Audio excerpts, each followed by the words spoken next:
eu retomaria na importância do que foi o século XIX para a construção do antissemitismo hoje. E esta figura de Wilhelm, ou Guilherme em alemão, Marr, que é a pessoa, o indivíduo que torna popular o conceito de antissemitismo, a expressão de antissemitismo. Bom, ele defendeu, dentro dos seus textos, que eram publicados nos periódicos e que também se tornaram um livro, para discutir sobre como a Alemanha foi derrotada pelo judaísmo. Uma tradução livre seria a vitória do judaísmo sobre a Alemanha, ou sobre, na verdade, ele nem chama de Alemanha, chama de germânicos, né, dos germânicos e do germanismo. Ele dizia que mesmo judeus que estavam na Alemanha e que foram convertidos a outras religiões, em especial ao cristianismo, eram incapazes de se integrar à sociedade alemã.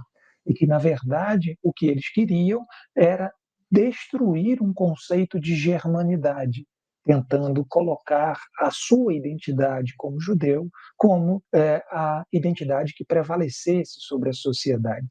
O texto é, eu diria, tão duro e tão forte como o Protocolo dos Sábios de Sião. O texto é uma violência a cada página, porque a lógica do qual o texto do Marr está construído é uma lógica que vai influenciar a política alemã do final do século XIX.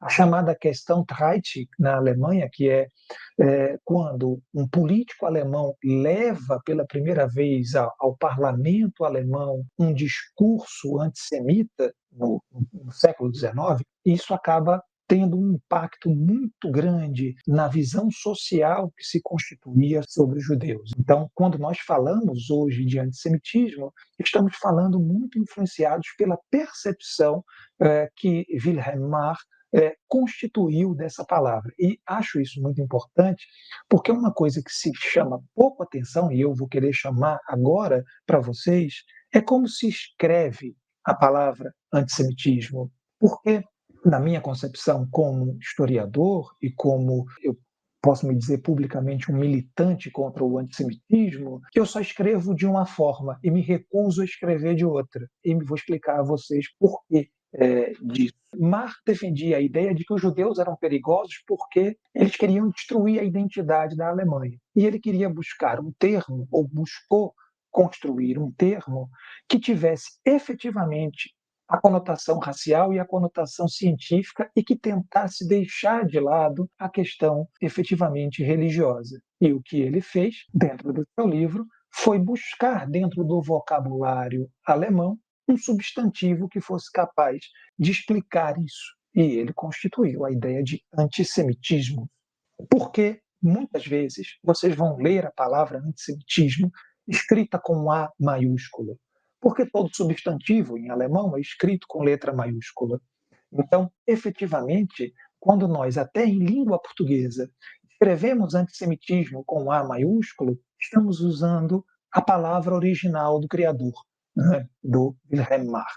Isso, efetivamente, eu me nego, né? E não creio que seja necessário, nesse sentido, ligar a isso. Então, para ele, o significado do antissemitismo seria o ódio a todos os membros do que ele chamou, abre aspas, de raça judia, que estava efetivamente derrotando a Alemanha e destruindo o germanismo. Em 1893 é quando se encontra pela primeira vez a palavra antissemitismo escrita com hífen, né? Antissemitismo. E dentro dessa perspectiva também é muito interessante porque a utilização desta palavra com hífen dava uma conotação de que o antissemitismo não era contra os judeus, mas o antissemitismo era ser antissemita, ou seja, ser anti aqueles, todos, abre aspas, dos povos semitas. Eu não acho que isso seja efetivamente uma verdade.